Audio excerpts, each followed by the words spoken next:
नमस्कार दर्शक बंधु आसतु आजिर भिडियो रोषेई करिबार किछिटा सहज एवं सरल उपाय विषय जानि नबा जहाँकि आपण मानक दैनंदिन जीवन रे बहुत कामरे आसीबो।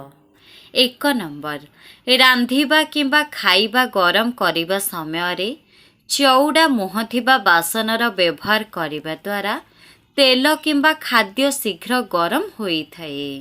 2 नंबर वर्षा दिने गैस लाइटर को खरारे 2 रु 3 घंटा पर्यंत रखंतु, देखिबे लाइटर भल चलिबो। 3 नंबर मक्का गुंडरे जदि आपण रुटी किंबा परोटा तैयारी करूछंती ताहाले मक्का गुंड चकटिबा समय रे सेथिरे किछि सुखिला मेथी पत्र मिसांतु। एहा द्वारा रुटी किंबा परोटा आहुरी अधिक स्वादिष्ट होई थाए।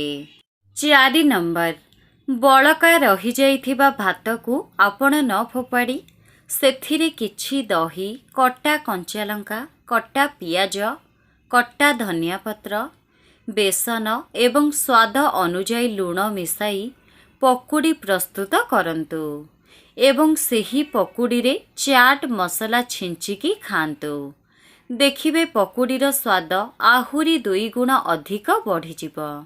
दर्शक बंधु आपण माने केउ केउ स्थान रो मो वीडियो देखुचंती कमेंट बॉक्स रे कमेंट करी निश्चय जणांतु, देखिबा एही वीडियोटी केउ केउ स्थान रे पहुंचुची। 5 नंबर रोषेई कला बेले सबुज पनिपरिबार रंग कला न पड़िबा पाई तेल गरम करिबा समय रे अल्प लूण मिसाइबा द्वारा पनिपरिबार रंग कला होई न थाए। 6 नंबर पकुड़ी किंबा कोफ्ता तैयारी करिबा समय रे घोल रे किछि कॉर्नफ्लोर मिसांतु, एहा द्वारा पकुड़ी किंबा कोफ्ता कम तेल टाणी थाए, ता सहित क्रिस्पी मध्य होई थाए।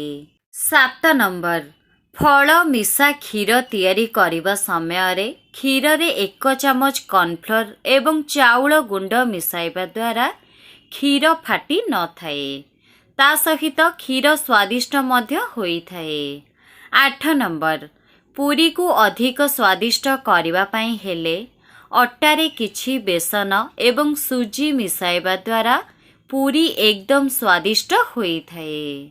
9 नंबर कलरा भजिया किंबा तरकारी करिबा समय रे अल्प गुड़र प्रयोग निश्चय करंतु, गुड़ मिसाइबा द्वारा पीता अंश किछि मात्रा रे कमी जाई थाए, ता सहित कलरा स्वादिष्ट मध्य होई थाए।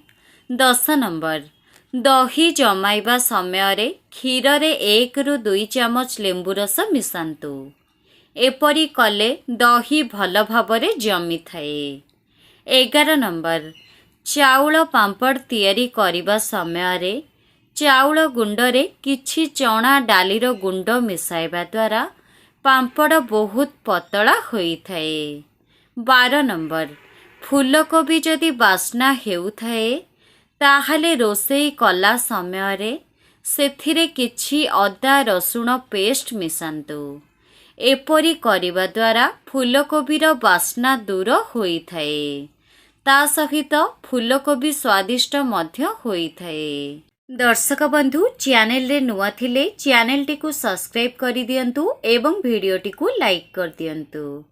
13 नंबर आलू टिक्की तैयारी करिबा समय रे सेथिरे 2 चमच सुजी एवं सागुदाना मिसांतु, एहा द्वारा टिक्की स्वादिष्ट एवं क्रिस्पी होई थाए। 14 नंबर रुटी को अधिक समय सेकंतु नाही, काहेकि ना रुटी को अधिक समय पर्यंत सेकिबा द्वारा पौष्टिक तत्व नष्ट होई जाई थाए।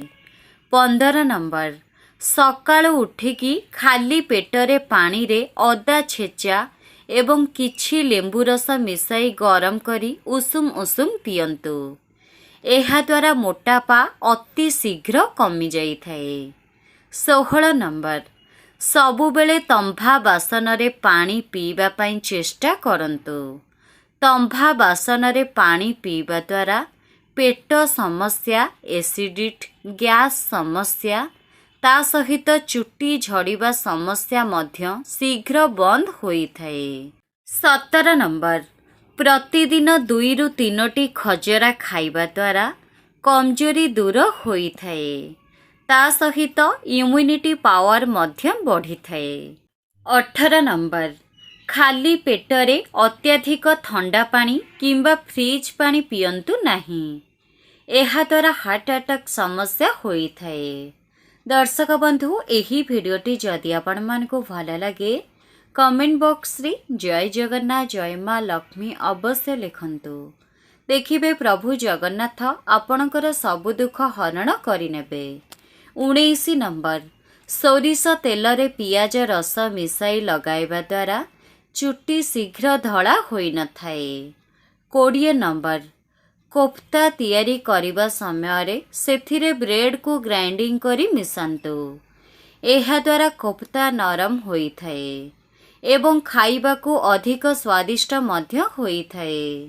ଦର୍ଶକ ବନ୍ଧୁ, ସମ୍ପୂର୍ଣ୍ଣ ଭିଡ଼ିଓଟି ଦେଖିଥିବାରୁ ଆପଣମାନଙ୍କୁ ବହୁତ ବହୁତ ଧନ୍ୟବାଦ।